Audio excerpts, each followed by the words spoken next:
May ശരണം. ഓം നമോ ഭഗവതേ വാസുദേവായ. ഗുരവേ സർവലോകാനാം ഭിഷജേ ഭവരോഗിണാം നിധയേ സർവവിദ്യാനാം ദക്ഷിണാമൂർത്തയേ നമഃ. പീതാംബരം കരവിരാജിത ശംഖചക്രകൗമോദഗീ സരസിജം കരുണാസമുദ്രം രാധാസഹായമതിസുന്ദരമന്ദഹാസം വാതാലയേശമനിശം ഹൃദി ഭാവയാമി. ശ്രീ ഗുരുവായൂരപ്പാ ശരണം. ശ്രീകൃഷ്ണായ നമഃ. ഓം നമോ ഭഗവതേ വാസുദേവായ.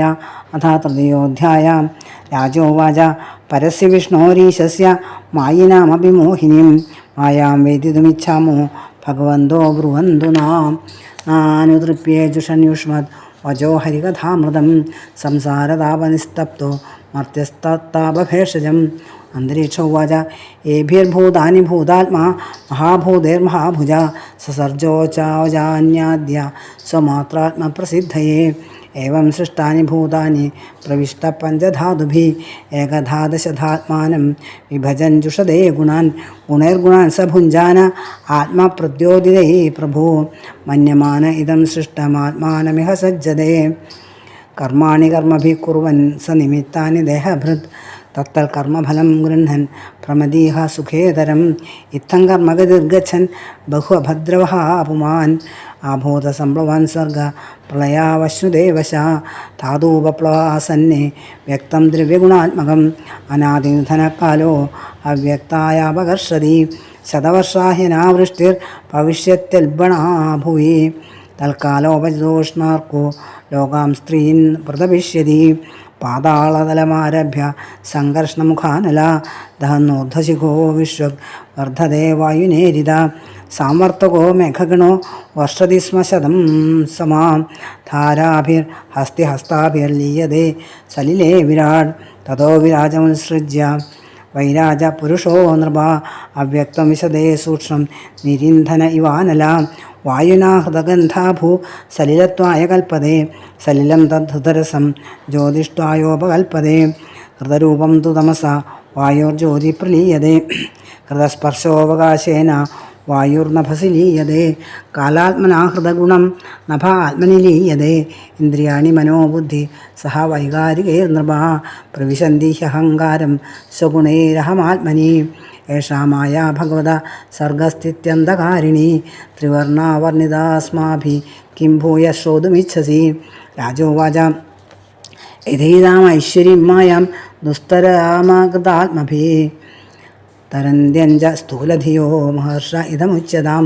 പ്രബുദ്ധ ഉവാച കർമാണ്യാരഭമാണാനാം ദുഃഖഹത്തെ സുഖായ ച പശ്യേൽപാകവിപര്യാസം മിഥുനീചാരിണാം നൃണാം നിത്യാർത്തിതേന വിത്തേന ദുർലഭേനാത്മമൃത്യുനാ ഗൃഹാപത്യാപ്തവശുഭിः കാ പ്രീതി സാധിതൈശ്ചലേ.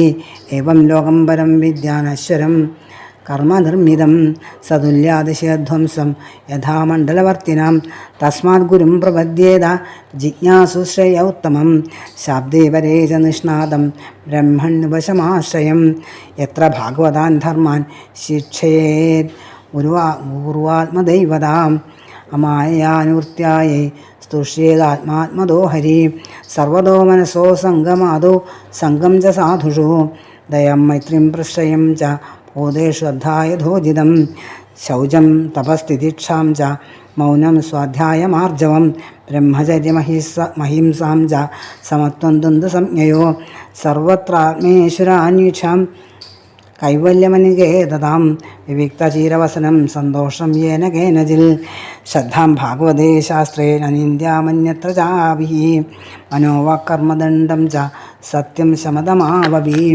ശ്രവണം കീർത്തനം ധ്യാനം ഹരേരത്ഭുതകർമ്മണ ജന്മകർമ്മഗുണാനാം ച തദർത്ഥേഖിലചേഷ്ടിതം ഇഷ്ടം ദത്തം തപോജപ്തം വൃത്തം യച്ചാത്മന പ്രിയം ദാരാൻ സുതാൻ ഗൃഹാൻ പ്രാണാൻ യൽ പരസ്മൈ നിവേദനം.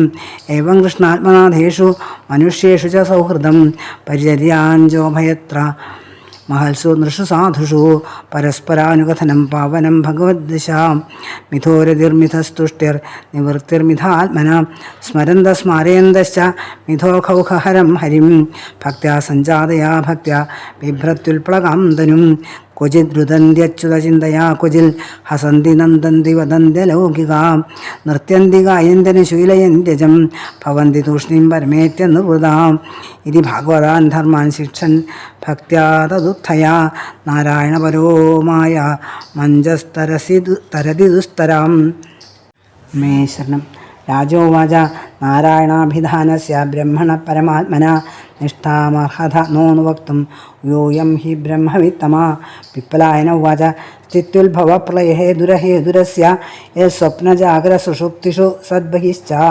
देहेन्द्रिया सुहृदयानि चरन्ति येन सञ्जीवितानि तदवेहि परं नरेन्द्र नैतन्मनो विशति वागुद चक्षुरात्मा प्राणेन्द्रियाणि च यथानलमर्चिषस्वां शब्दोऽभिबोधकनिषेधतयात्ममूलमर्थोक्तमाह यदृतेन निषेधसिद्धिः सत्त्वं रजस्तम इति त्रिवृदेकमादौ सूत्रं महानहमिति प्रवदन्ति जीवं ज्ञानक्रियार्थफलरूपतयोरुशक्ति ब्रह्मैव भाति सदसच्च तयोपरं यल् आत्मा जाननमरिष्यति नैधदेसौ न क्षीयते सवनविभिचारिणां हि सर्वत्र शश्वतनवायुबलब्धिमात्रं प्राणो यथेन्द्रियबलेन विकल्पितं सल् अण्डेषु वेशिषु तरुष्वनिश्चितेषु प्राणो हि जीवमुपधावति तत्र तत्र सन्नेरिन्द्रियगणेहमि च प्रसुप्ते कूटस्थाशयमृदे तदनुस्मृतिर्नां यर्ह्यब्जनाभ चरणेशनयोरुभक्त्या चेदोमलानि विधमेर्गुणकर्मजानि तस्मिन् विशुद्धौ उपलभ्यतात्मतत्त्वं साक्षात् यथामलदृशो सवितृप्रकाश राजोवाच कर्मयोगं वदत न पुरुषो येन संस्कृता विधूयेहाशु कर्माणि नैष्कर्म्यं विन्दते परम् एवं प्रश्नमुषीन् पूर्वम् अपृच्छं पितुरन्तिके नाब्रुवन् ब्रह्मणपुत्रस्तत्र कारणमुच्यताम् आविर्होत्र उवाच कर्माकर्मविकर्मेति वेदवादो न लौकिका वेदस्य चेश्वतात्मत्वात् तत्र मुह्यन्ति सूरया परोक्षवादो वेदोऽयं बालानामनुशासनं कर्ममोक्षाय कर्माणि विधत्ते ह्यगतं यथा नाचरेद्यस्तु वेदोक्तं स्वयमज्ञो जितेन्द्रिया विकर्मणा ह्यधर्मेण मृत्युमुपैति सा वेदोक्तमेव कुर्वाणो निस्सङ्गोऽर्पितमीश्वरे नैष्कर्म्यं लभते सिद्धिं रोचनार्थाफलश्रुति य आशु हृदयग्रन्थिं निर्जिहीर्षु परात्मना विधिनोपचरेद्देवं तन्त्रोक्तेन च केशवं लब्धानुग्रह आचार्या तेन सन्दर्शितागमा महापुरुषमभ्यर्च्य मूर्त्याभिमतयात्मना शुचिः सम्मुखमासीन प्राणसंयमनादिभिः पिण्डं विशोध्य सन्न्यास कृतरक्षोर्चैर्हरिम् अर्चादो हृदये चापि यथा लब्धोपचारकैः द्रव्यक्षित्यात्मलिङ्गानि निष्पाद्य प्रोक्ष्य चासनं ताद्यादीनुकल्प्याथ सन्निधाप्य समाहिता हृदादिभिः कृतन्यासो मूलमन्त्रेण चार्चयेत् सङ्गोपाङ्गां सपार्षदां तां मूर्तिं सुमन्त्रदा पाद्यार्घ्याचमनीयाद्यै स्नानवासो विभूषणैः गन्धमाल्याक्षतस्रग्भिर्धूपदीपोपहारकैः सङ्गं सम्पूज्य विधिवल् स्तवैः स्तुत्वा नमेद्धरिम् आत्मानं तन्मयं ध्यायन् मूर्तिं सम्पूजयेद्धरे शेषामाधाय शिरसि स्वधाम्युद्वास्य सत्कृतम् एवमज्ञर्कतो यादावदिथौ हृदये च यजतीश्वरमात्मान अजिरान्मुच्यते हि सा श्रीकृष्णार्पणमस्तु श्रीमद्भागवते महापुराणे पारमहंस्यां संहितायाम् एकादशस्कन्धे तृतीयोऽध्यायः सर्वत्र गोविन्दनामसङ्कीर्तनं गोविन्द गोविन्द നാരായണ നാരായണ നാരായണ. ഏകാദശം 3 ഇപ്പോൾ നമ്മൾ ശ്രവിച്ച അധ്യായം. നിമി മഹാരാജാവിൻ്റെ ചോദ്യങ്ങൾക്ക് നവയോഗികളെ മറുപടി പറയുന്ന വിധത്തിലാണ് ഈ അധ്യായം ഇവിടെ അവതരിപ്പിച്ചിരിക്കുന്നത്. കവി, ഹരി, അന്തരീക്ഷൻ, പ്രബുദ്ധൻ, പിപ്പലായൻ, ആവിർഹോത്രൻ, ദ്വിമണൻ, ചമസൻ, കരഭാജനൻ, ഇങ്ങനെയുള്ള നവയോഗിമാർ. ഈ നവയോഗിമാരോട് നിമി മഹാരാജാവ് സംശയം ചോദിക്കുകയാണ്. ആദ്യത്തെ 2 സംശയങ്ങൾക്ക് മറുപടി കവിയും ഹരിയും കഴിഞ്ഞ അധ്യായത്തിൽ നൽകി. ഈ അധ്യായത്തിൽ 4 ചോദ്യങ്ങളാണ് ചോദിക്കുന്നത്. നിമി മഹാരാജാവ്. അതിന് മറുപടിയായിട്ട് അന്തരീക്ഷനും പ്രബുദ്ധനും പിപ്പലായനും ആവിർഹോത്തനും മറുപടി പറയണം. ആ നിമി മഹാരാജാവിൻ്റെ സംശയങ്ങളും അവയ്ക്ക് ഈ നവയോഗികൾ നൽകുന്ന മറുപടിയുമാണ് നമുക്ക് ഈ അധ്യായത്തിൽ നമ്മൾ കേട്ടത്. എന്തൊക്കെയാണ് ചോദ്യം എന്നാണെങ്കിൽ, രാജാവിൻ്റെ ചോദ്യം, നിമി മഹാരാജാവിൻ്റെ ചോദ്യം, ഈ ലോകം മുഴുവൻ, പ്രപഞ്ചം മുഴുവൻ മായയാൽ നിറഞ്ഞു ഇരിക്കുന്നു. ഭഗവാന്റെ ശക്തിയാണ് മായ. അങ്ങനെയാണെങ്കിൽ ആ മായയുടെ സ്വരൂപം എന്താണ് എന്നാണ് ചോദ്യം. അത് അങ്ങനെയാണെങ്കിൽ രണ്ടാമത് ചോദ്യം, മായയെ എങ്ങനെ ജയിക്കാം എന്നാണ്. അപ്പോൾ ഭഗവാനെ ആശ്രയിക്കണം, പരമാത്മാവിനെ ആശ്രയിക്കണം എന്ന് പറഞ്ഞു കഴിഞ്ഞപ്പോൾ പരമാത്മാവിൻ്റെ സ്വരൂപം എന്താണ് എന്നായി പിന്നത്തെ ചോദ്യം. അങ്ങനെ ഓരോരോ ചോദ്യങ്ങളിൽ കൂടെ ഈ പ്രപഞ്ചത്തിലെ ജീവിത സമ്പ്രദായം ചില രഹസ്യ ഭാഗങ്ങൾ വ്യക്തമാക്കി തരികയാണ്. നമുക്കൊക്കെ ഉപകാരപ്രദമാകുന്ന വിധത്തിലാണ് നിമി മഹാരാജാവിൻ്റെ ചോദ്യം. അതിൽ ഈ അധ്യായത്തിൽ ചോദിക്കുന്ന മായയുടെ സ്വരൂപം എന്താണെന്നാണ് ആദ്യത്തെ ചോദ്യം.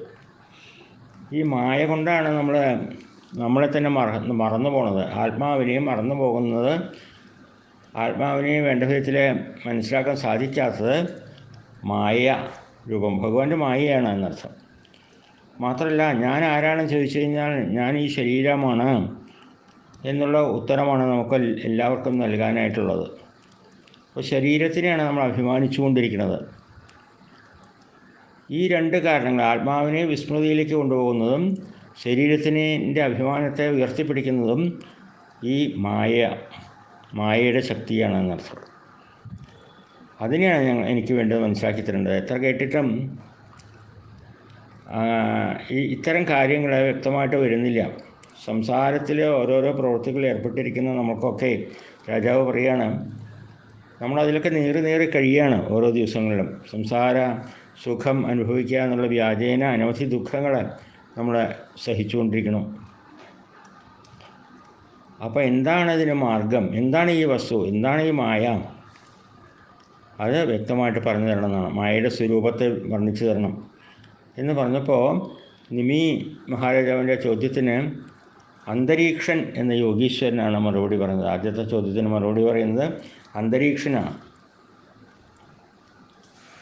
അപ്പോൾ പറയാണ്, ഈ ജീവന്മാർക്ക് വിഷയങ്ങളെ അനുഭവിക്കാനുള്ള ഒരവസ്ഥയെയും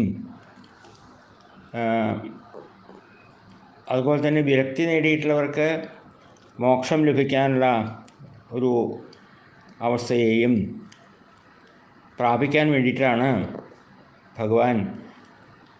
പരമാത്മാവായിട്ടുള്ള ഭഗവാൻ പലവിധ ശരീരങ്ങളെയും സൃഷ്ടിച്ചിരിക്കുന്നത്. സൃഷ്ടിക്കപ്പെട്ട ശരീരങ്ങളെ ഭഗവാൻ ജീവസ്വരൂപേണ പ്രകാശിക്കുന്നു. മനസ്സായിട്ടും ഇന്ദ്രിയങ്ങളായിട്ടും അവയിലൂടെ ശബ്ദാദി വിഷയങ്ങളെ അനുഭവിക്കുന്നതൊക്കെ പരമാത്മാവായിട്ടുള്ള ഭഗവാൻ തന്നെയാണ്. എല്ലാം ഭഗവാൻ മയമാണ് എന്ന് മനസ്സിലാക്കുക. ഇന്ദ്രിയങ്ങളുണ്ടായത് രജോ ഗുണത്തിൽ നിന്നാണ്, ശബ്ദാദി വിഷയങ്ങളുണ്ടായത് തമോ ഗുണത്തിൽ നിന്നാണ്, മനസ്സുണ്ടായത് സത്വഗുണത്തിൽ നിന്നാണ്.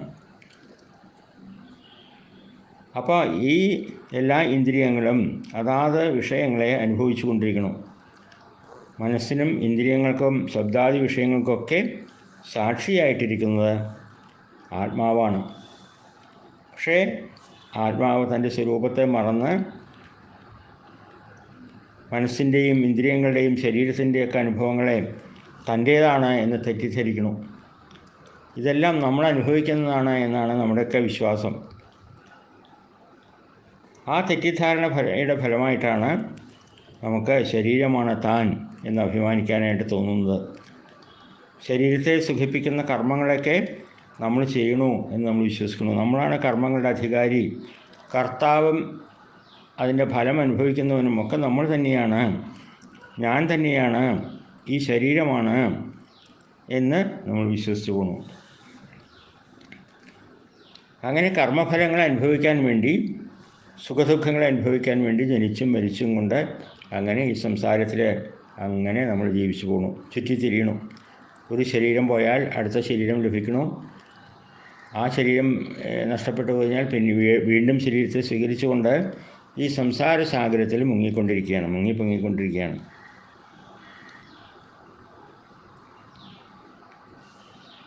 ഈ അവ്യക്തമായിട്ടുള്ള ഇത്തരം മായയിൽ നിന്നാണ് സൂക്ഷ്മവും സ്ഥൂലവുമായിട്ട് പ്രപഞ്ചമുണ്ടായത് എന്നർത്ഥം. പ്രപഞ്ചം എന്ന് പറഞ്ഞാൽ സത്യമല്ല, മിഥ്യയാണ്. അത് മായയിൽ നിന്നാണ് നമുക്ക് പ്രപഞ്ചം ഉണ്ട് എന്ന് തോന്നുന്നത്. കാലത്തിൻ്റെ പ്രഭാവം കൊണ്ട് ഈ പ്രപഞ്ചം അവ്യക്തതയിൽ ലയിക്കാനായിട്ട് ആരംഭിക്കുന്നു. കാലക്രമേണ ഈ പ്രപഞ്ചം മുഴുവൻ അവ്യക്തമായിട്ടൊരവസ്ഥയിലേക്ക് ആയിത്തീരും, അവ്യക്തം എന്നുള്ളൊരവസ്ഥയിലേക്ക് എത്തിച്ചേരും. കുറേ കാലം കഴിഞ്ഞാൽ ഇപ്പോൾ കാണുന്ന ഈ പ്രപഞ്ചമൊക്കെ ഇല്ലാതായിത്തീരുമെന്നാണ് പറയുന്നത്. ആ അവ്യക്തതയിൽ എത്തിക്കഴിയുന്ന സമയത്ത് പ്രളയം വരുന്ന സമയം എന്നൊക്കെ പറയാം. ആത്യന്തിക പ്രളയം എന്നെല്ലാം നമ്മൾ കേട്ടിട്ടുണ്ടല്ലോ. ആ പ്രളയ സമയത്ത് അനവധി സംവത്സരക്കാലം ആയിത്തീരുന്നതാണ്.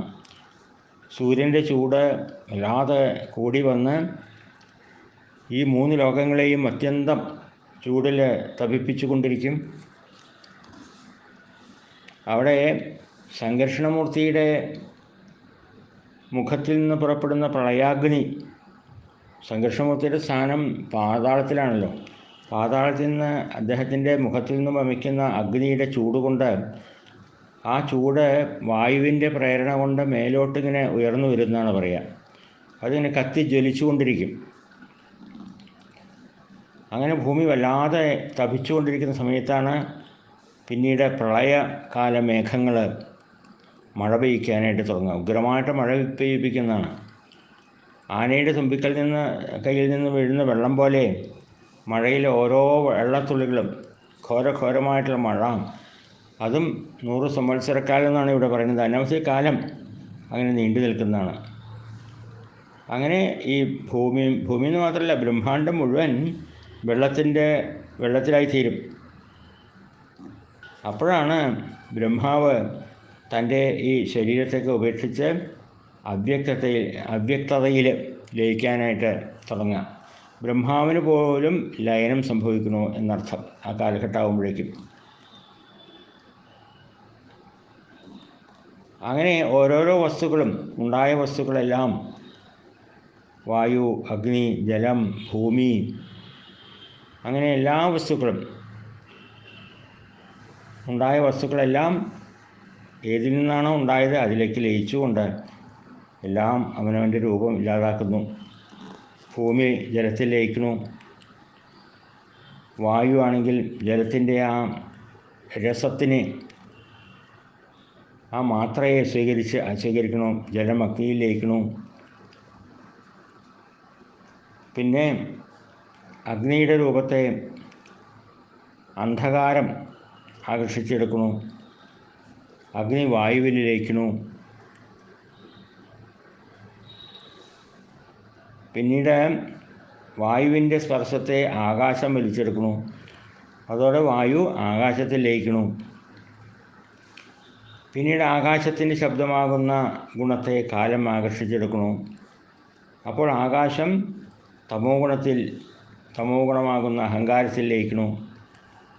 ഇന്ദ്രിയങ്ങളൊക്കെ രാജസാഹങ്കാരത്തിലും മനസ്സും ബുദ്ധിയൊക്കെ സത്വഗുണാഹങ്കാരത്തിലും ലയിക്കുന്നു. ഏതിൽ നിന്നാണോ ഉണ്ടായത് അതിലേക്ക് തിരിച്ച് പോകുന്നു എല്ലാ വസ്തുക്കളും എന്നർത്ഥം.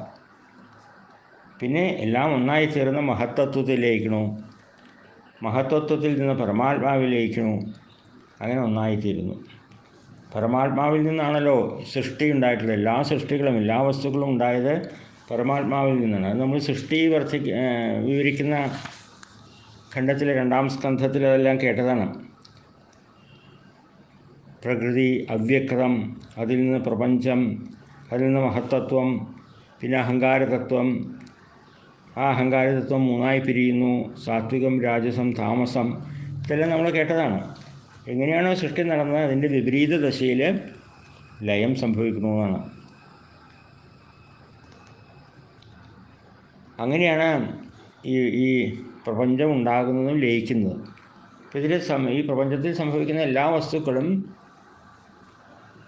ഉണ്ടായി നിലനിന്ന് ഇല്ലാതായി തീരുന്ന വസ്തുക്കളാണ്. ഇതിനൊന്നും ശാശ്വതമായിട്ടുള്ള ഒരു നിലനിൽപ്പില്ല. ഇതെല്ലാം ഭഗവാന്റെ മായ കാരണം സംഭവിക്കുന്നു. ഭഗവാന്റെ മായയാകുന്ന ശക്തിയിലാണ് ഇതെല്ലാം സംഭവിച്ചു കൊണ്ടിരിക്കുന്നത്. അപ്പോൾ നമുക്ക് തോന്നും പ്രപഞ്ചമൊക്കെ സത്യമാണ്, ഈ കാണുന്ന വസ്തുക്കളൊക്കെ എന്നും ഉള്ളതാണ്, ഇതിനൊന്നും നാശമില്ല എന്നൊക്കെ നമ്മൾ തോന്നുമെങ്കിലും ഇതെല്ലാം, ആ തോന്നലുകളെല്ലാം മിഥ്യയാണ് എന്നർത്ഥം. അപ്പോൾ പിന്നെ ആ മായ, ഇങ്ങനെ മായയിലാണ് നമ്മൾ ജീവിക്കുന്നത്, അതുകൊണ്ടാണ് ഈ സംസാര ദുഃഖങ്ങൾ അനുഭവിക്കേണ്ടി വരുന്നത് എന്ന് പറഞ്ഞ് മനസ്സിലാക്കി അന്തരീക്ഷൻ. അപ്പോൾ ഈ മായയെ എങ്ങനെയാണ് നമുക്ക് ജയിക്കാൻ സാധിക്കുക എന്നാണ് ചോദ്യം. പ്രപഞ്ചത്തിൻ്റെ ഉൽപ്പത്തി, നിലനിൽപ്പ്, നാശം ഇവയ്ക്കൊക്കെ കാരണമായിട്ടുള്ള മായയെ ജയിക്കാൻ എങ്ങനെ സാധിക്കും? ഓരോ ജീവൻ്റെയും ജനനത്തിനും നിലനിൽപ്പിനും മരണത്തിനൊക്കെ കാരണമായിട്ടുള്ള മായ, ഈ മായയിലാണല്ലോ ഇതെല്ലാം നിലനിൽക്കുന്നത്. ആ മായയാണ് നമ്മൾ തെറ്റിദ്ധരിച്ചുകൊണ്ട് നമ്മൾ സുഖമായിട്ട് ഉറങ്ങിയെന്നും ഒന്നും അറിഞ്ഞില്ല എന്നൊക്കെ ഉറക്കത്തിൽ നമ്മുടെ അനുഭവത്തിൽ പറയാറുണ്ടല്ലോ. അതൊക്കെ തെറ്റായിട്ടുള്ള ധാരണകളായിരുന്നു. അത്തരം തെറ്റിദ്ധാരണകളെ ജയിക്കാനുള്ള ഉപായങ്ങളെയാണ് ഇവിടെ നിമി രാജാവ് ചോദിച്ചത്. അപ്പോൾ പ്രബുദ്ധൻ എന്നുള്ള നവയോഗി അതിന് മറുപടി പറഞ്ഞു എന്നാണ്. ഈ ലോകത്തിലെ എല്ലാവരും സുഖവും ദുഃഖവും അനുഭവിച്ചുകൊണ്ട് ജീവിക്കുന്നു. ദുഃഖങ്ങൾ എല്ലാം പരിഹരിച്ച് കിട്ടുന്നതിനും സുഖം നേടുന്നതിനും വേണ്ടിയിട്ടാണ് എല്ലാ വിധത്തിലുള്ള കർമ്മങ്ങളും ചെയ്യുന്നത് എല്ലാവരും. പക്ഷെ എത്ര കർമ്മങ്ങൾ ചെയ്താലും ശരി, ശാശ്വതമായിട്ടുള്ളൊരു സുഖം കിട്ടണില്ല. ലൗകികങ്ങളും വൈദികങ്ങളുമായിട്ടുള്ള എല്ലാ കർമ്മങ്ങളും ചെയ്യുന്നത് സുഖം കിട്ടാനാണല്ലോ. പക്ഷേ ആ കർമ്മങ്ങളെ കൊണ്ടൊന്നും സുഖം കിട്ടാറില്ല. ദുഃഖമൊട്ട് അവസാനിപ്പിക്കാനും സാധിക്കാറില്ല, ഇല്ലാതാവുന്നില്ല എന്നർത്ഥം. എന്തെല്ലാം സമ്പാദിച്ചാലും ധനം, ഗൃഹം, പുത്രന്മാർ, സ്നേഹിതന്മാർ, എല്ലാ പ്രപഞ്ച വസ്തുക്കളും നമ്മൾ എല്ലാം സമ്പാദിച്ചു, ഇതെല്ലാം സുഖത്തിന് കാരണമാവുമെന്ന് വിചാരിച്ചു. പക്ഷേ ഇത്തരം വസ്തുക്കളൊക്കെ നശിക്കുന്നതാണ് എന്ന് നമ്മൾ മനസ്സിലാക്കിയില്ല. നശിക്കുന്നൊരു ശരീരം കൊണ്ടാണ് നമ്മൾ നാശമുള്ള പ്രപഞ്ച വസ്തുക്കളെ അനുഭവിക്കാനായിട്ട് തയ്യാറായത്. അതിൽ നിന്ന് എങ്ങനെയാണ് സ്ഥിരമായിട്ടുള്ളൊരു സുഖം കിട്ടാൻ സാധ്യത? ആലോചിക്കുമ്പോൾ നമുക്ക് മനസ്സിലാകും, സ്ഥിരമായിട്ടൊരു സുഖം അതിൽ നിന്നൊന്നും കിട്ടില്ല. ഈ ഒരു വസ്തുത ബോധ്യമായി കഴിഞ്ഞാൽ നമുക്ക് ശരീരസുഖത്തിന് വേണ്ടി നമ്മൾ ചെയ്യുന്ന ലൗകിക കർമ്മങ്ങളെയൊക്കെ ഉപേക്ഷിക്കാനായിട്ട് കഴിയും. എല്ലാ കർമ്മങ്ങളും നമ്മൾ ചെയ്യുന്നത് എന്തിനു വേണ്ടിയിട്ടാണ്? ശരീരസുഖം ഉണ്ടാവണം, നമുക്ക് സുഖം ഉണ്ടാവണം, നമ്മുടെ ആൾക്കാർക്ക് സുഖം ഉണ്ടാവണം. യഥാർത്ഥമായിട്ടുള്ള വസ്തുത, സത്യാവസ്ഥ മനസ്സിലാക്കി കഴിഞ്ഞാൽ പിന്നെ നമുക്ക് ഇതിനോടുള്ളൊരു ആസക്തി കുറയും. ഇത്തരം ലൗകിക കർമ്മങ്ങളൊക്കെ നമുക്ക് ഉപേക്ഷിക്കാനായിട്ട് കഴിയും. അതുപോലെ തന്നെയാണ് വൈദിക കർമ്മങ്ങൾ. വൈദിക കർമ്മങ്ങൾ എന്ന് പറഞ്ഞു കഴിഞ്ഞാൽ നമ്മൾ ഹോമാദികൾ, യാഗാദികൾ എല്ലാം ചെയ്യാറുണ്ടല്ലോ. ഇതൊക്കെ എന്തിനാണ് ചെയ്യുന്നത് എന്നാണെങ്കിൽ സ്വർഗാദി ലോകങ്ങൾ ലഭിക്കാൻ വേണ്ടിയിട്ടാണ്. സ്വർഗം, ഇനി അടുത്ത മരണശേഷം നമുക്ക് സ്വർഗത്തിലേക്ക് പോകണം എന്നാണ് മോഹം എല്ലാവർക്കും. സ്വർഗകാമോ യജേത എന്ന് പറഞ്ഞുകൊണ്ട് സ്വർഗം ആഗ്രഹിച്ചുകൊണ്ട് നമ്മൾ യജ്ഞങ്ങൾ അനുഷ്ഠിക്കണം. അങ്ങനെ ചെയ്യുമ്പോഴും നമുക്ക് പലതരം മത്സരബുദ്ധി ഉണ്ടാവും. ശ്രേഷ്ഠന്മാരായിട്ടുള്ള ആൾക്കാരോട് അസൂയ ഉണ്ടാവും, താഴ്ന്നവരോട് നിന്ദയുണ്ടാവും. ഇങ്ങനെയൊക്കെ നമ്മൾ ഈ കർമ്മങ്ങൾ അനുഷ്ഠിക്കുമ്പോഴും ഇനി അഥവാ അതെല്ലാം വേണ്ട വിധത്തിൽ അനുഷ്ഠിച്ച് സ്വർഗത്തിൽ പോയാൽ പോലും ഇത്തരം അനുഭവങ്ങളുണ്ടാവും എന്നർത്ഥം. സ്വർഗത്തിലെ അനുഭവങ്ങൾക്കും സ്ഥായിയായിട്ടൊരവസ്ഥയില്ല. ഭൂമിയിലെ രാജാക്കന്മാരോ അല്ലെങ്കിൽ ജീവന്മാർക്ക് തോന്നുന്ന അസൂയയും മത്സരവും നിന്ദയുമൊക്കെ സ്വർഗലോകത്തിൽ ഉണ്ടായെന്നർത്ഥം. ഇനി കർമ്മം, നല്ല കർമ്മങ്ങളൊക്കെ അനുഷ്ഠിച്ച് സ്വർഗത്തിൽ പോയാൽ തന്നെ കർമ്മഫലം അവസാനിച്ച് കഴിഞ്ഞാൽ പിന്നെ സ്വർഗലോകത്തിൽ നിന്ന് താഴോട്ട് പോരേണ്ടതായിട്ട് വരും. പുണ്യം നശിച്ചു കഴിഞ്ഞാൽ ക്ഷീണേ പുണ്യം മർത്യലോകം വിശന്തി എന്ന് പറയുമല്ലോ. പുണ്യം നശിച്ചു കഴിഞ്ഞാൽ മർത്യലോകത്തേക്ക് തന്നെ തിരിച്ചു വരണം. എല്ലാ കാലത്തും നമുക്ക് സ്വർഗത്തിലിരിക്കാനൊന്നും സാധിക്കില്ല. അതുകൊണ്ട് ആ സ്വർഗപ്രാപ്തി എന്നുള്ളതും താൽക്കാലികമാണ്, നാശമുള്ളവയാണ്. അതിൽ നിന്നൊന്നും നമുക്ക് ശാശ്വതമായിട്ടുള്ള സുഖം കിട്ടില്ല എന്ന് നമുക്ക് മനസ്സിലാക്കണം നമ്മളത്. അങ്ങനെ വിചാരം ചെയ്ത് ചിന്തിച്ച് നമ്മൾ ആ കാര്യങ്ങളെ ബോധിച്ചു കഴിഞ്ഞാൽ നമുക്ക് പിന്നെ സ്വർഗപ്രാപ്തിക്ക് വേണ്ടിയിട്ടുള്ള വൈദിക കർമ്മങ്ങൾ ഉപേക്ഷിക്കാൻ സാധിക്കും.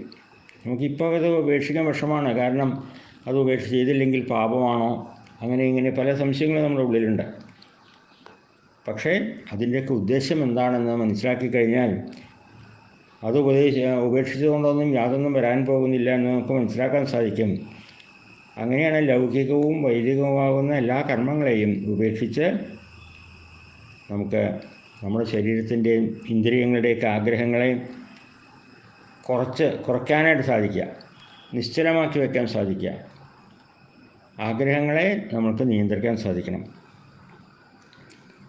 അതിനുവേണ്ടി ശേഷമാണ് നമ്മുടെ പരമശ്രേയസ് എന്താണെന്ന് അറിയാൻ വേണ്ടിയിട്ട്, പരമമായിട്ടുള്ള ലക്ഷ്യം എന്താണ് നമ്മുടെ ജീവിതത്തിൻ്റെ എന്നറിയാൻ വേണ്ടിയിട്ട് പറ്റിയൊരു ഗുരുനാഥനെ കണ്ടുപിടിക്കണം എന്നാണ്. ഒരു ഗുരുനാഥൻ്റെ നിർദ്ദേശപ്രകാരമാണ് നമ്മൾ ഓരോരോ ജീവിതത്തിലെ നമ്മുടെ വഴികൾ തിരഞ്ഞെടുക്കേണ്ടത്. എന്താണ് നമ്മൾ ചെയ്യേണ്ടത്, എങ്ങനെയാണ് ജീവിക്കേണ്ടത് എന്ന് നല്ലപോലെ അറിയുന്ന ഒരു ഗുരുനാഥനെ സമീപിച്ച് അദ്ദേഹത്തിൻ്റെ ഉപദേശപ്രകാരം, ഗുരുനാഥനാണെങ്കിലോ വേദാന്തങ്ങളൊക്കെ അറിയുന്നവനായിരിക്കണം. ബ്രഹ്മസാക്ഷാത്കാരം ലഭിച്ചവനാണെങ്കിൽ വളരെ നന്നായി. അങ്ങനെയുള്ള ഒരു ഗുരുനാഥനെയാണ് നമ്മൾ കണ്ടുപിടിക്കേണ്ടത്. അങ്ങനെയുള്ള ഗുരുനാഥനെ ആശ്രയിച്ച് എല്ലാം ഒന്നാണെന്ന് മനസ്സിലാക്കാൻ സാധിക്കണം. ഗുരുവും നമ്മുടെ ഇഷ്ടദേവതയും ആത്മാവും ഇതെല്ലാം ഒന്നാണ് എന്നുള്ളൊരു ബോധം നമുക്കുണ്ടാകണം. അങ്ങനെയാണെങ്കിൽ നമുക്ക് നിഷ്കളങ്കമായിട്ടുള്ള ഭക്തി ഉണ്ടാവുള്ളൂ. ആ ഭക്തിയോട് കൂടിയിട്ടായിരിക്കണം നമ്മൾ ഗുരുനാഥനെ സേവിക്കേണ്ടത്. ഗുരുനാഥൻ ദൈവം തന്നെയാണ്, ഈശ്വരൻ തന്നെയാണ് എന്നുള്ള ഉറച്ച വിശ്വാസത്തോടുകൂടി അദ്ദേഹത്തിൻ്റെ ഉപദേശം അനുസരിച്ച് നമ്മൾ ഭാഗവത ധർമ്മങ്ങളൊക്കെ അനുഷ്ഠിച്ചുകൊണ്ട് ജീവിക്കണം. ഭാഗവത ധർമ്മങ്ങൾ നമ്മൾ കേട്ടുമല്ലോ. മനസ്സിനെയൊക്കെ നിസ്സംഗമാക്കി തീർക്കണം, സജ്ജനങ്ങളായിട്ട് സംസർഗം ചെയ്യണം, എല്ലാവരോടും ദയ കാണിക്കണം. തന്നേക്കാൾ താണവരാണെങ്കിൽ അവരോട് ദയ കാണിക്കുക, തന്നേക്കാൾ ശ്രേഷ്ഠരായിട്ടുള്ള അവരോട് നമ്മൾ താഴ്മയോടുകൂടി പെരുമാറണം, വിനയം കാണിക്കണം. അതുപോലെ തന്നെ നമ്മളോട് തുല്യരായിട്ടുള്ള ആൾക്കാരോട് സ്നേഹത്തോടുകൂടി പെരുമാറാൻ സാധിക്കണം. ഇപ്പോൾ ദയ, വിനയം, സ്നേഹം ഇതെല്ലാം നമ്മൾ മറ്റുള്ളവരോട് പുലർത്തേണ്ട ഗുണങ്ങളാണ്. പിന്നെ ശുദ്ധി, ശരീരത്തിനും മനസ്സിനും ശുദ്ധി ഉണ്ടാക്കി ശുദ്ധിയോടുകൂടി ജീവിക്കുക. തപസ്, കർമ്മങ്ങളിൽ തപസ്സുണ്ടാവുക, ക്ഷമയുണ്ടാവുക, മൗനം, ഇത്തരം കാര്യങ്ങൾ, നിഷ്കപടമായിട്ടുള്ള ജീവിതം, ബ്രഹ്മചര്യം, അഹിംസ, അതുപോലെ ഉഷ്ണം, സുഖം, ദ്വന്ദ്വങ്ങളൊക്കെ വന്നു കഴിഞ്ഞാൽ അതിലൊരു സമത്വഭാവം, ഇതൊക്കെ വളരെ ആവശ്യമുള്ളതാണ് ജീവിതത്തിൽ. ഇതെല്ലാം നമ്മൾ ഓരോരോ ഘട്ടത്തിലായിട്ട് നമ്മൾ പലപ്പോഴും കണ്ടിട്ടുള്ളതാണ്. ഇത്തരം ക്വാളിറ്റീസൊക്കെ വേണം. എല്ലാത്തിലും ആത്മസ്വരൂപനായിട്ടുള്ള ഈശ്വരനെ കാണാനായിട്ട് സാധിക്കണം. അതിനു വേണ്ടിയിട്ട് വലിയ വലിയ ബഹളമായിട്ടുള്ള ജീവിതമല്ല വേണ്ടതെന്നർത്ഥം. ഏകാന്തത്തിൽ താമസിക്കാനായിട്ട് നമ്മൾ ശ്രമിക്കണം. പറ്റാവുന്നത്ര സുഖഭോഗങ്ങളൊന്നും അനുഭവിക്കാതിരിക്കുക. ശുദ്ധവസ്ത്രങ്ങൾ മാത്രം ധരിച്ചുകൊണ്ട്, മരവിരിയുമെതിരായിട്ട് ശുദ്ധവസ്ത്രങ്ങൾ, അതുപോലെ എന്താണ് നമുക്ക് കിട്ടുന്നത് അതുകൊണ്ട് സന്തോഷിക്കുക. എല്ലാം കിട്ടാൻ വേണ്ടി നമ്മൾ ആഗ്രഹിക്കില്ല വേണ്ടത്. ആഗ്രഹങ്ങളെ നിയന്ത്രിച്ച് കിട്ടിയത് കൊണ്ട് സന്തോഷിക്കാൻ സാധിക്കുക. അതുപോലെ ഭാഗവത ശാസ്ത്രം പ്രതിപാദിക്കുന്ന ഗ്രന്ഥങ്ങളുണ്ടല്ലോ, ഭാഗവതാദി ഗ്രന്ഥങ്ങൾ, ശാസ്ത്രങ്ങൾ, ഇതെല്ലാം അതിലൊക്കെ ശ്രദ്ധയുണ്ടാകുക. ആരെയും നിന്ദിക്കരുത്, ഒന്നിനെയും നിന്ദിക്കരുത് എന്നർത്ഥം. മനസ്സിനെ പ്രാണായാമം ചെയ്തുകൊണ്ട് മനസ്സിനെ ശുദ്ധീകരിക്കുക. അതുപോലെ തന്നെ മൗനം പാലിക്കുക, വാക്കുകളൊക്കെ നിയന്ത്രിക്കുക. വല്ലാതെ ചപലമായ വാക്കുകളെ കൊണ്ട് മറ്റുള്ളവർക്ക് വേദന ഉണ്ടാക്കുന്ന വിധത്തിലൊന്നും നമ്മൾ ഉപയോഗിക്കാൻ പാടില്ല. വളരെ ശ്രദ്ധിച്ചോട് സംസാരിക്കണം. പിന്നെ എല്ലാ കർമ്മങ്ങളും പരിത്യജിക്കാൻ തയ്യാറാവണം എന്നർത്ഥം. സർവകർമ്മ പരിത്യാഗമാണ് വേണ്ടത്.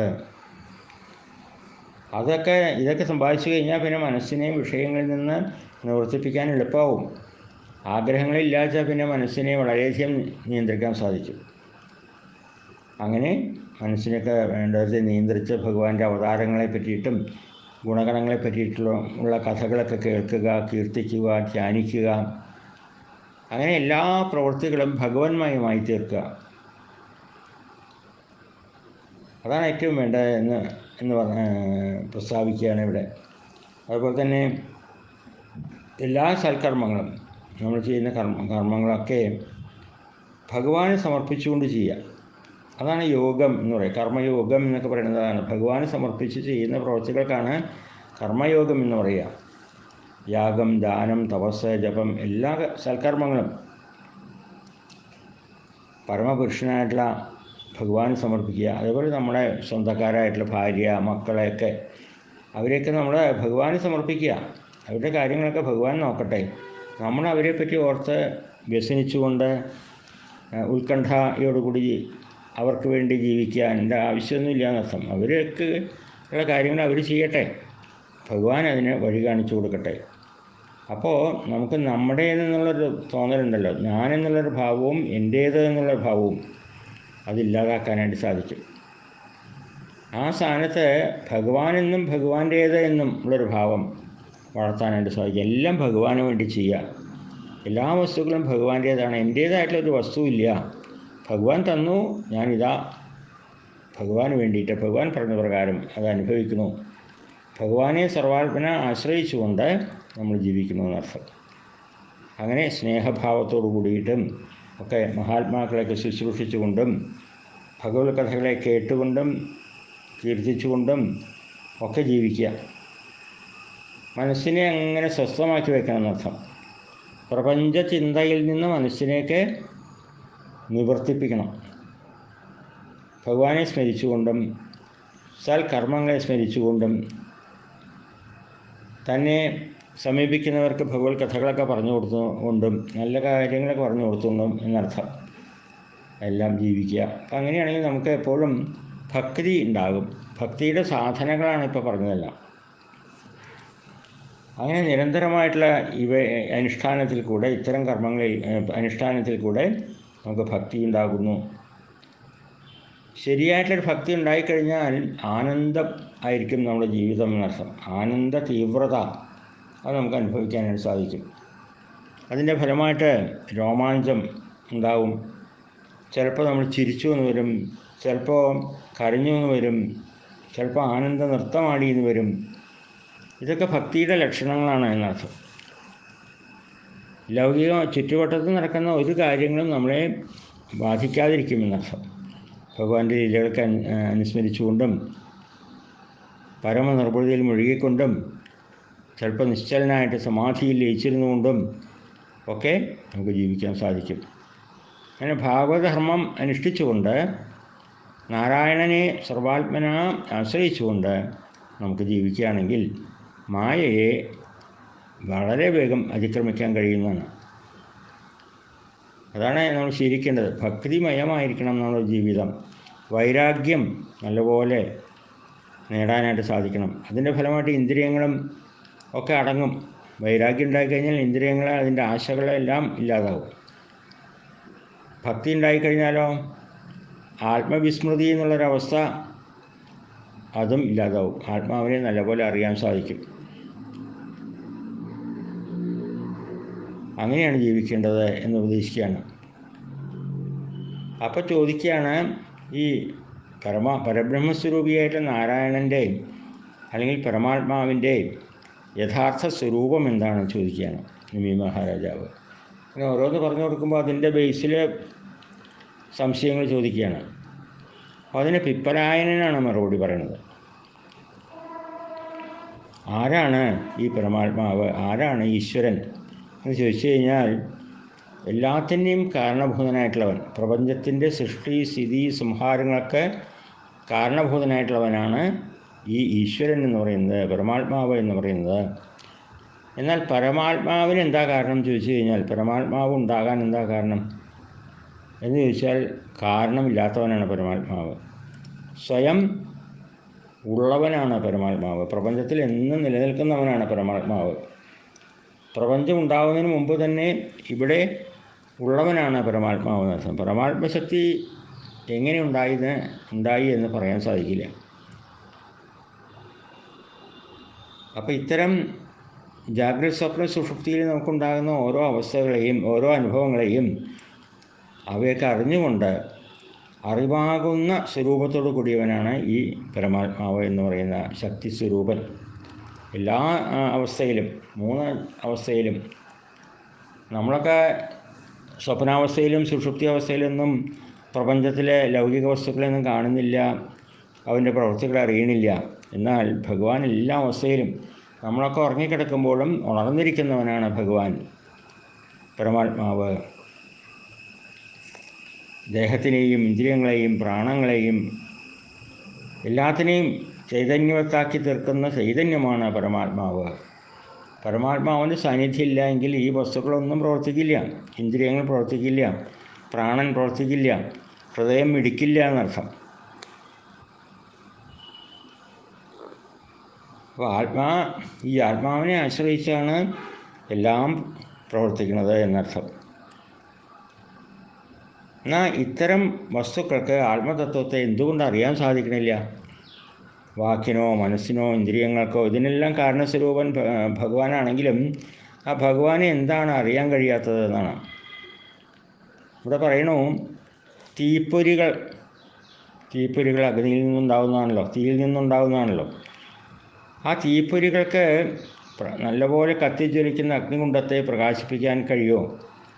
കഴിയില്ല എന്നർത്ഥം. അഗ്നികുണ്ഡത്തിൽ നിന്നാണ് തീപ്പൊരി ഉണ്ടായിട്ടുള്ളത്. അത്തരം തീപ്പൊരികൾക്ക് അഗ്നികുണ്ഡത്തെ പ്രകാശിപ്പിക്കാൻ കഴിയില്ല. അതുപോലെയാണ് ഇതിൻ്റെ അവസ്ഥ അർത്ഥം. എല്ലാ വസ്തുക്കളും ഉണ്ടായിരിക്കുന്നത് ഭഗവാനിൽ നിന്നായതുകൊണ്ട് ഈ വസ്തുക്കൾക്കൊന്നും ഭഗവാനെ വേണ്ട വിധത്തിൽ അറിയാൻ സാധിക്കില്ല. വേദം പോലും എല്ലാത്തിനെയും നിഷേധിച്ചുകൊണ്ടാണ് ആത്മാവിനെ നമുക്ക് മനസ്സിലാക്കി തന്നത്. ന ഇതി എന്ന് പറഞ്ഞുകൊണ്ട് എല്ലാ വസ്തുക്കളെയും നിഷേധിക്കുകയാണ്. ഇതാണോ ബ്രഹ്മം എന്ന് ചോദിച്ചു കഴിഞ്ഞാൽ ഇതല്ല എന്ന് പറഞ്ഞുകൊണ്ട് ഇതെല്ലാം മാറ്റിവെച്ചാൽ ശേഷിക്കുന്നതാണ് ആത്മാവ് എന്നാണ് വേദം നമുക്ക് പറഞ്ഞു തരുന്നത് എന്നർത്ഥം. അപ്പോൾ എല്ലാ പ്രകൃതി സ്വരൂപനായിട്ടും എല്ലാ ഗുണങ്ങളുടെയും സാമ്യാവസ്ഥയിലായിരുന്നു പ്രകൃതിയുടെ ഉത്ഭവം. ആ പ്രകൃതിയായിട്ടും മഹത്തത്വമായിട്ടും പ്രാണനായിട്ടും അഹങ്കാരമായും എല്ലാം ജീവനായും ഇന്ദ്രിയങ്ങളായിട്ടും ജ്ഞാനേന്ദ്രിയങ്ങളും കർമ്മേന്ദ്രിയങ്ങളും എല്ലാം ശബ്ദാദി വിഷയങ്ങളായിട്ടും ഭൂമി ആകാശം വായു അഗ്നി ജലം മുതലായിട്ടുള്ള പഞ്ചഭൂതങ്ങളായിട്ടും അതിൽ നിന്ന് കിട്ടുന്ന എല്ലാ സുഖങ്ങളും ദുഃഖങ്ങളും ഇതിൻ്റെയൊക്കെ സ്വരൂപമായിട്ടൊക്കെ തോന്നപ്പെടുന്നത് ഈ ബ്രഹ്മം തന്നെയാണെന്ന് മനസ്സിലാക്കൂ. ഈ ആത്മാവ് തന്നെയാണ്, ഈ പരമാത്മാവ് തന്നെയാണെന്ന് മനസ്സിലാക്കൂ. ആത്മാവും ബ്രഹ്മമൊക്കെ ഒന്ന് തന്നെ. ബ്രഹ്മേതി പരമാത്മേതി ഭഗവാൻ ഇതി ശബ്ദത എന്ന് നമ്മൾ കേട്ടിട്ടുണ്ടല്ലോ. ഇതെല്ലാം ഒന്ന് തന്നെയാണ്. ബ്രഹ്മം എന്ന് പറയുന്നതും ആത്മാവ് എന്ന് പറയുന്നതും പരമാത്മാവ് എന്ന് പറയുന്നതൊക്കെ ഒന്ന് തന്നെയാണ്. അങ്ങനെയുള്ള ആത്മാവ് ജനിക്കുകയോ വളരുകയോ ക്ഷയിക്കുകയോ നശിക്കുകയോ ഒന്നുമില്ല എന്നർത്ഥം. ഇങ്ങനെയൊന്നുമില്ലാത്ത, എന്നാൽ ഇതിനെല്ലാം മനസ്സിലാക്കുന്ന, ഇതിനെല്ലാം അറിയുന്ന, ഈ ജനനത്തെയും വളർച്ചയെയും ക്ഷയത്തെയും നാശത്തെയും ഒക്കെ അറിഞ്ഞുകൊണ്ടിരിക്കുന്ന ഒരു അറിവുണ്ടല്ലോ, ആ അറിവാണ് ശരിക്കും പറയുന്നത് ആത്മാവ്. അപ്പോൾ ആത്മാവിന് രൂപമില്ല, പ്രത്യേകിച്ച് ഭാവങ്ങളൊന്നുമില്ല. ആത്മാവും എങ്ങനെയാണ് പിന്നെ മനസ്സിലാക്കുക എന്നാണെങ്കിൽ നമുക്ക് ഓരോരോ ഉപാധികളിൽ കൂടെ പല രൂപത്തിൽ തോന്നപ്പെടുന്നതാണ് ഈ ആത്മാവ്. ഓരോ ഉപാധി എന്ന് പറഞ്ഞു കഴിഞ്ഞാൽ ഇപ്പോൾ ഒരാളെ കണ്ടു കഴിഞ്ഞാൽ ആ ആൾ എങ്ങനെ പ്രവർത്തിക്കുന്നു, എങ്ങനെ ജീവിക്കുന്നു, എങ്ങനെ സ്വയം പ്രഭയോടുകൂടി കഴിയുന്നു, അതെല്ലാം ആത്മാവിൻ്റെ സാന്നിധ്യം കൊണ്ടാണ് എന്ന് നമുക്ക് ഊഹിക്കാൻ കഴിയും. അപ്പോൾ ഉപാധികൾ, അതുപോലെ മൃഗത്തെ കണ്ടാലും ഒരു പക്ഷിയെ കണ്ടാലും അതെല്ലാം, ഒരു വൃക്ഷത്തെ കണ്ടാലും എല്ലാം, ആ വൃക്ഷങ്ങളൊക്കെ ജീവിക്കുന്നതും വളരുന്നതും ക്ഷയിക്കുന്നതും നശിക്കുന്നതുമെല്ലാം ഈ പരമാത്മാവിൻ്റെ സാന്നിധ്യം കൊണ്ടാണ് എന്ന് നമുക്ക് ഊഹിച്ച് മനസ്സിലാക്കാൻ സാധിക്കും.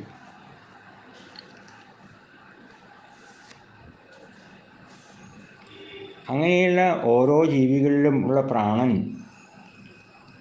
ആ പ്രാണനെയാണ് നമ്മൾ ജീവാത്മാവ് എന്നൊക്കെ പറയുക. ജീവനും പ്രാണനൊക്കെ ഏകദേശം ഒന്ന് തന്നെയാണ്. പ്രാണനുള്ളതുകൊണ്ടാണല്ലോ ആ വസ്തുക്കൾ ജീവിച്ചിരിക്കുന്നത്. ഇവയോടുകൂടി ചേർന്നിരിക്കുന്നു, ജീവനോടുകൂടി ചേർന്നിരിക്കുന്നതാണ് പ്രാണൻ എന്നർത്ഥം. ഈ ഇന്ദ്രിയങ്ങളും മനസ്സും അഹങ്കാരവും ഒക്കെ ലയിക്കുന്നൊരവസ്ഥയിൽ, സുഷുപ്തി അവസ്ഥയിൽ നമ്മളെ സുഖമായിട്ട് ഉറങ്ങിയെന്ന് പറയാറില്ലേ?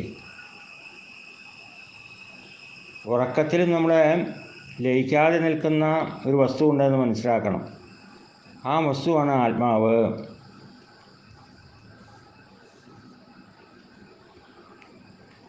അതിനെ അറിയുന്ന അറിവാണ് ആത്മാവ് എന്നർത്ഥം. അനുഭവം ഉണ്ടാകുന്നു നമുക്ക്. യാതൊന്നിൽ നിന്നാണ് നമുക്ക് ഇങ്ങനൊരു അനുഭവം ഉണ്ടാകുന്നത്? ഉറക്കത്തിലും ലയിക്കാതെ കിടക്കുന്ന ഏതൊരു വസ്തുവിൽ നിന്നാണോ നമുക്ക് ഇങ്ങനെയൊരു അറിവുണ്ടാകുന്നത്, ആ അറിവാണ് ആത്മാവ് എന്നർത്ഥം. അപ്പോൾ സത്വരജ തമോ ഗുണങ്ങളിൽ നിന്നുണ്ടാകുന്ന കർമ്മവാസനകളെ ഭഗവാന്റെ പാദാരവിന്ദങ്ങളിൽ ലയിപ്പിച്ചുകൊണ്ട്, സമർപ്പിച്ചുകൊണ്ട് നിഷ്കളങ്കമായിട്ടുള്ള ഭക്തിയോടുകൂടി അങ്ങനെ ജീവിക്കാൻ സാധിക്കുകയാണെങ്കിൽ ശുദ്ധമായി തീർന്ന മനസ്സിൽ ആത്മസ്വരൂപം പ്രകാശിക്കുമെന്നാണ്. വേറെ ഒരു വികാരങ്ങൾക്കും അടിമപ്പെടാതെ അങ്ങനെ ജീവിക്കാൻ സാധിച്ചാൽ, ഭക്തിയോടുകൂടി ഭഗവാന്റെ പാദങ്ങളെ ആശ്രയിച്ചുകൊണ്ട് ശരണാഗതി അടഞ്ഞുകൊണ്ട് ജീവിക്കാൻ സാധിച്ചാൽ, മനസ്സൊക്കെ ശുദ്ധമായി തീർന്നു കഴിഞ്ഞാൽ ഈ ആത്മസ്വരൂപം തെളിഞ്ഞു കാണാനായിട്ട് സാധിക്കും. അങ്ങനെ കർമ്മവാസനകളൊക്കെ നശിച്ച് കർമ്മയോഗം അനുഷ്ഠിച്ച് ജീവിക്കുകയാണെങ്കിൽ മനസ്സ് ശുദ്ധമായി തീരുന്നു. ആ നിർമ്മലമായി തീരുന്ന മനസ്സുകൊണ്ട് പരമാത്മസ്വരൂപത്തെ, പരമാത്മതത്വത്തെ നമുക്ക് പ്രാപിക്കാൻ കഴിയും. അപ്രകാരമുള്ള കർമ്മയോഗം ആണ് അനുഷ്ഠിക്കേണ്ടത് എന്ന് പറഞ്ഞു കൊടുത്തു. അപ്പോഴാണ് ചോദിക്കുന്നത്, ഈ കർമ്മയോഗം എന്ന് പറഞ്ഞാൽ എന്താണ്? ഞാൻ ഈ ചോദ്യം പണ്ട് സനകാദി മഹർഷിമാരോട് ചോദിക്കുകയുണ്ടായിട്ടുണ്ട്. പക്ഷെ അന്ന് അതിന് ശരിയായിട്ടുള്ളൊരു മറുപടി കിട്ടിയില്ല എന്ന് പറയുകയാണ് നിമി മഹാരാജാവ്. അതൊന്ന് വിസ്തരിച്ച് തരണം, കർമ്മയോഗം എന്താണെന്ന് പറഞ്ഞു തരണം എന്നാണ്. അപ്പോൾ അതിന് മറുപടി ആവിർഹോത്രനാണ്. ആവിർഹോത്രൻ എന്നുള്ള യോഗീശ്വരനാണ് അതിന് മറുപടി പറഞ്ഞത്. 4ാമത്തെ ചോദ്യത്തിന് മറുപടി ഈ കർമ്മത്തിനെ തന്നെ 3ആയിട്ട് തിരിച്ചിട്ടുണ്ട് എന്നാണ്. വേദത്തിൽ വിധിച്ച പ്രകാരത്തിലുള്ള ധർമ്മപ്രകാരം അനുഷ്ഠിക്കുന്ന പ്രവർത്തികൾക്ക് കർമ്മം എന്ന് പറയുന്നു. അത്തരം ധർമ്മത്തെ ആചരിക്കാതിരിക്കുന്നതിനെ അകർമ്മം എന്ന് പറയുന്നു. വേദത്തിൽ ചെയ്യരുത് എന്ന് പറഞ്ഞതിനെ ചെയ്യുകയാണെങ്കിൽ അതിനെ വികർമ്മം എന്നും പറയും. ഇപ്പോൾ കർമ്മം, അകർമ്മം, വികർമ്മം ഇങ്ങനെ 3 തരത്തിലുണ്ട് പ്രവർത്തികൾ. വേദം ഈ കർമ്മങ്ങളെ ഇങ്ങനെ 3ആയിട്ട് തരംതിരിച്ചിരിക്കുന്നു. ഈ വേദവാക്യങ്ങളുടെ താല്പര്യമൊക്കെ വളരെ ഗഹനമാണ്. അത് വേണ്ട വിധത്തിൽ മനസ്സിലാക്കിയിട്ട് വേണം ഈ കർമ്മം അനുഷ്ഠിക്കാൻ. പലപ്പോഴും പണ്ഡിതന്മാർക്ക് പോലും, വിദ്വാൻമാർക്ക് പോലും അത് മനസ്സിലാക്കാൻ പ്രയാസം നേരിടാറുണ്ട്. ആ കാലഘട്ടത്തിൽ, സനകാദി മഹർഷിമാരുടെ അങ്ങ് ചോദിച്ച കാലഘട്ടത്തിൽ അങ്ങ് ചെറുപ്പമായിരുന്നു, ബാലനായിരുന്നു. ആ കാലഘട്ടത്തിലൊന്നും അങ്ങേക്ക് ഇത് പറഞ്ഞാൽ മനസ്സിലാവില്ല. അതുകൊണ്ടാണ് സനകാദി മഹർഷിമാർ അന്നത് പറഞ്ഞു തരാതിരുന്നത്. പിന്നീട് കാലക്രമേണ പ്രായമായിട്ട് വരുമ്പോഴാണല്ലോ നമ്മൾ കാലഘട്ടത്തിലൊക്കെ ആത്മീയ ജ്ഞാനം നമുക്ക് വളരെ കുറവായിരിക്കും. അജ്ഞത കൊണ്ട് നമ്മൾക്ക് പലതും മനസ്സിലാവില്ല. പിന്നീട് കുറേ കാലം വേദൊക്കെ കർമ്മങ്ങളൊക്കെ അനുഷ്ഠിക്കാൻ തുടങ്ങി, ധർമ്മം ആചരിക്കുവാനൊക്കെ തുടങ്ങി കഴിയുമ്പോഴാണ് നമുക്ക് കർമ്മത്തിൻ്റെയൊക്കെ ഉദ്ദേശവും അത് എങ്ങനെയാണ് അനുഷ്ഠിക്കേണ്ടത് എന്നെല്ലാം മനസ്സിലായി തുടങ്ങുക. തൻ്റെ യഥാർത്ഥ സ്വരൂപം തന്നെ ആത്മതത്വമാണ്. ആ ആത്മതത്വത്തെ അറിയാതെ, ഇന്ദ്രിയങ്ങളെ ജയിക്കാതെ ഇങ്ങനെ ജീവിച്ചിട്ട് കാര്യമില്ല എന്നുള്ളൊരു തോന്നലൊക്കെ നമുക്ക് വരുമ്പോഴേക്കും ആണ്, ആ കാലഘട്ടത്തിലൊക്കെയാണ് വേദം വിധിച്ചിട്ടുള്ള ധർമ്മത്തെ ശരിക്കും അനുഷ്ഠിക്കാനായിട്ട് നമുക്ക് സാധിക്കുള്ളൂ. അപ്പോഴേ അതിനെപ്പറ്റി ബോധം ഉദിക്കുള്ളൂ എന്നർത്ഥം. വേണ്ട വിധത്തിൽ വേദങ്ങൾ അനുഷ്ഠിച്ച നിർദ്ദേശിച്ച പ്രകാരം കർമ്മങ്ങൾ അനുഷ്ഠിക്കുകയാണ് വേണ്ടത്. അല്ലാതെ അധർമ്മം ചെയ്തുകൊണ്ട് വീണ്ടും വീണ്ടും ജനന മരണങ്ങളെ അനുഭവിച്ച് അധപ്പതിക്കാൻ ഇടവരുത്തല്ല വേണ്ടത് എന്നർത്ഥം. ഒന്നും അറിയാതെ നമ്മൾ ഓരോ കർമ്മങ്ങൾ ചെയ്തുകൊണ്ട് ലൗകിക വിഷയങ്ങളിൽ ഏർപ്പെട്ടുകൊണ്ട് ജീവിച്ചാൽ തീർച്ചയായിട്ടും ആദ്യം പറഞ്ഞ പോലെ സംസാര സാഗരത്തിൽ ഇങ്ങനെ മുങ്ങിപ്പൊങ്ങി ജീവിക്കേണ്ടതായിട്ട് വരും. വേദങ്ങളിൽ വിധിച്ചിട്ടുള്ള കർമ്മങ്ങളെയൊക്കെ വളരെയധികം ഈശ്വര അർപ്പണ ബുദ്ധിയോടുകൂടി അനുഷ്ഠിക്കുക, ഫലകാംക്ഷയില്ലാതെ അനുഷ്ഠിക്കുക. അങ്ങനെ അനുഷ്ഠിച്ചു കഴിഞ്ഞാൽ ക്രമേണ കർമ്മവാസനകളെല്ലാം നശിച്ച് നൈഷ്കർമ്മ്യമായിട്ടുള്ളൊരു സിദ്ധി നമുക്ക് ഉണ്ടാകും. മനസ്സിലെ കർമ്മവാസനകൾ നശിക്കൽ തന്നെയാണ് ഈ നൈഷ്കർമ്മ്യ സിദ്ധി എന്ന് പറയുന്നത്. പിന്നെ ഈ വേദത്തിൽ തന്നെ ധാരാളം ഫലശ്രുതികൾ നമ്മൾ കാണാം. ഇപ്പോൾ ഭാഗവതത്തിൽ തന്നെ നമ്മൾ കാണാം, ഈ കഥ കേട്ട് കഴിഞ്ഞാൽ ഇന്ന ഗുണങ്ങളുണ്ടാകും എന്നെല്ലാം നമ്മൾ കേൾക്കുന്നത്. ഇങ്ങനെ ഫലശ്രുതിയിൽ വീഴാതെ, അതിനൊന്നും ആഗ്രഹിക്കാതെ ഈശ്വരാർപ്പണ ബുദ്ധിയോടുകൂടി കർമ്മം അനുഷ്ഠിക്കലാണ് കർമ്മയോഗം എന്ന് പറയുന്നത് എന്നർത്ഥം. അങ്ങനെ കർമ്മയോഗം അനുഷ്ഠിച്ച് ഈ ശരീരബോധം ഇല്ലാതാക്കുന്നൊരവസ്ഥ, ശരീരം ആണ് താൻ എന്നുള്ള തോന്നലിനെയാണ് ഹൃദയഗ്രന്ഥി എന്ന് പറയുക. അതിനെ മുറിച്ച് കളയണം. അപ്പോൾ ഹൃദയഗ്രന്ഥി മുറിച്ച് കളയണമെങ്കിൽ ശരീരമാണ് താൻ എന്നുള്ള തോന്നൽ ഇല്ലാതാക്കണം. അതിനാഗ്രഹിക്കുന്ന ആൾക്കാർ പൂജാവിധികളിൽ കൂടെയൊക്കെ ഭഗവാനെ ആരാധിക്കണം. ഭഗവത് പൂജയാകുന്ന ക്രിയായോഗം അനുഷ്ഠിക്കണം. അത് കർമ്മയോഗം അനുഷ്ഠിക്കുന്നതിനേക്കാൾ എളുപ്പമാണ് ക്രിയായോഗം അനുഷ്ഠിക്കാൻ. ഗുരുനാഥൻ്റെ അനുഗ്രഹത്തോടുകൂടി ഒരു ഇഷ്ടദേവതാ സങ്കല്പത്തിൽ ഭഗവാനെ ആരാധിക്കുക. അത് കഴിഞ്ഞ് പൂജയ്ക്ക് മുമ്പായിട്ട് സ്നാനാദികളൊക്കെ ചെയ്ത് ശരീരത്തെയൊക്കെ ശുദ്ധീകരിക്കണം. പ്രാണായാമം കൊണ്ട് മനസ്സിനെ ശുദ്ധീകരിക്കണം. പിന്നെ ആ ക്രിയായോഗത്തിൽ പറഞ്ഞിട്ടുള്ള അംഗന്യാസം കരന്യാസമൊക്കെ ചെയ്തുകൊണ്ട് സ്വന്തം ശരീരത്തിനെ രക്ഷ ചെയ്തുകൊണ്ട് വേണം ഭഗവാനെ പൂജിക്കാൻ. ഹൃദയത്തിൽ ഭഗവാനെ സങ്കല്പിച്ചുകൊണ്ട് പൂജിക്കാം. അല്ലെങ്കിൽ ഒരു വിഗ്രഹത്തിൽ ഭഗവാനെ പൂജിക്കാം. വിഗ്രഹത്തിലാണ് നമ്മൾ പൂജിക്കുന്നതെങ്കിൽ പൂജിക്കുന്ന സ്ഥലമൊക്കെ വളരെയധികം ശുദ്ധിയായിരിക്കണം. ഇതെല്ലാം പുണ്യാഹൊക്കെ ജലമൊക്കെ തളിച്ച് ശുദ്ധീകരിച്ച് എല്ലാ പൂജാവസ്തുക്കളെയും ശുദ്ധമായിട്ടുള്ള വസ്തുക്കൾ ഉപയോഗിച്ചുകൊണ്ട് വേണം നമ്മൾ പൂജ ചെയ്യാൻ. മൂലമന്ത്രമൊക്കെ ജപിച്ചുകൊണ്ട് ഭഗവാനെ പൂജിക്കണം. അർഘ്യപാദ്യാദികളൊക്കെ കൊടുത്തുകൊണ്ട് അഭിഷേകാദി കർമ്മങ്ങളൊക്കെ ചെയ്തുകൊണ്ട് ആ പൂജാവിധി പ്രകാരം അങ്ങനെ പൂജിക്കണം എന്നർത്ഥം.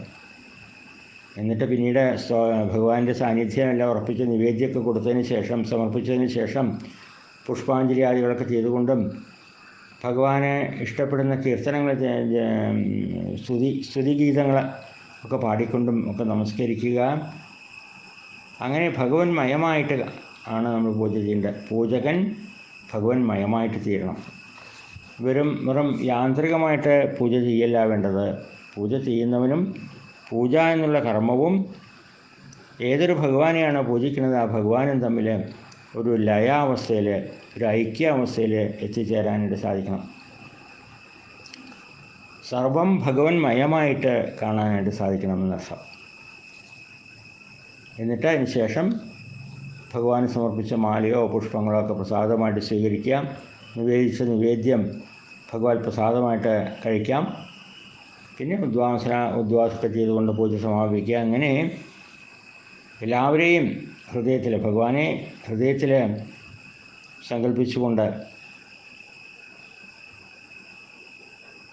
സ്വന്തം ഹൃദയത്തിൽ ആത്മസ്വരൂപനായിട്ടുള്ള ഭഗവാനെ ഭക്തിയോടെ പൂജിച്ചുകൊണ്ട് വളരെ വേഗം സാധകന്, ഒരു പൂജകന് സംസാരത്തിലെ വാസനകളൊക്കെ നശിച്ച് മുക്തനായിത്തീരും എന്ന് ഉപദേശിക്കുന്നു. അവസാനമായിട്ട് നാലാമത്തെ സംശയത്തിന് മറുപടി പറഞ്ഞുകൊണ്ട് കർമ്മയോഗത്തിനെയും പറ്റി വിസ്തരിച്ചുകൊണ്ട് ആവിർഹോത്രൻ. അപ്പോൾ ഇത്തരം 4 ചോദ്യങ്ങളും ആ 4 ചോദ്യങ്ങൾക്ക് മറുപടിയുമാണ് ഈ അധ്യായം 3 മായാസ്വരൂപവും മായയിൽ നിന്ന് ജയിക്കാനുള്ള അനുഷ്ഠാന മാർഗങ്ങളും പരമാത്മാവ് എന്ന് പറഞ്ഞാൽ ആരാണെന്നും വർണ്ണിച്ചുകൊണ്ട് കർമ്മയോഗം അനുഷ്ഠിച്ചുകൊണ്ട് ജീവിക്കാനായിട്ട് നവയോഗികൾ നിമി മഹാരാജാവിനെ ഉപദേശിച്ചു. ബൃഹത്തായിട്ടുള്ള ഈ അധ്യായത്തിലെ സാരാംശം മാത്രമാണ് പറഞ്ഞത്.